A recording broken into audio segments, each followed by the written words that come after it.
Here's Chief Meteorologist Chris Boone.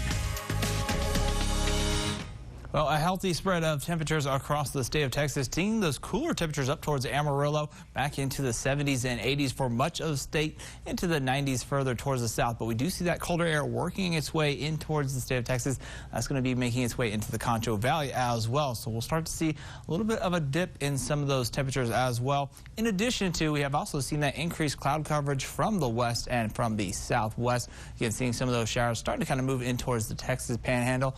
Not a complete washout, but could be seeing some very isolated rain chances as we kind of continue into the evening hours and going in towards your Wednesday. Still can't rule out the chance of an isolated shower or two. Again, for the most part, we've only really been seeing that cloud coverage throughout the day. That's going to, again, seeing the increased humidity, a little bit more muggy out there. If you've stepped out there, you probably noticed those dew points.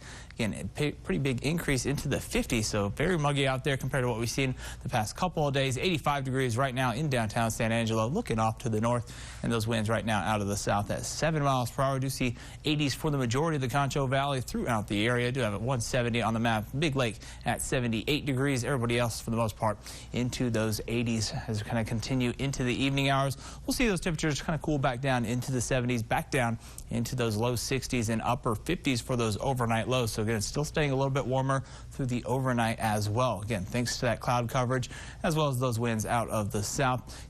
Still could see the chance for an isolated shower storm. This is probably going to be closer towards the midnight hour, and our better rain chances really going to be in towards the northwestern parts of the Concho Valley. But those upper 50s expected to be warmer, a little bit cooler, and this is because that cooler air works its way in from the north. So it's going to be a little bit of a spread of temperatures, not just across the state, but across the Concho Valley for tomorrow. So those cooler temperatures to the north, a little bit warmer in towards the southern parts of the Concho Valley as that stationary front kind of basically stalls out over the Concho Valley. Showers and storms, again, could see a rumble of thunder out towards Sterling County, Reagan County into the early and overnight hours as you kind of go in towards your Wednesday. Again, that's going to be seeing the best rain chances, though most of us just seeing the increased cloud coverage as well as the muggy conditions. So again, not expecting anything as far as a washout or widespread rain showers, but could still see a shower or two. The bulk of the energy stays well off towards the north, so we're just on the southern edge of that severe weather outlook. Again, a marginal 1 out of 5 on the category. We do see that stationary boundary begin to slow down right over us on Wednesday. It kind of stalls out.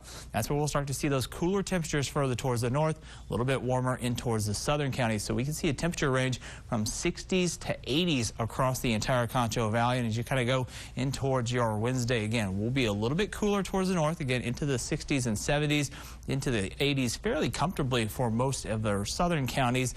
And again, that colder air pushing slowly in from the north. So again, by Thursday, we'll see those temperatures basically hovering in between the 60s and 80s with a decent temperature range basically over the next couple of days. And then we're going to hang out with that stationary boundary as well as the chance for some isolated showers. Temperatures for the most part, again, bouncing between the 60s and 80s. Then we'll start to kind of warm things up as we clear up conditions heading into your weekend.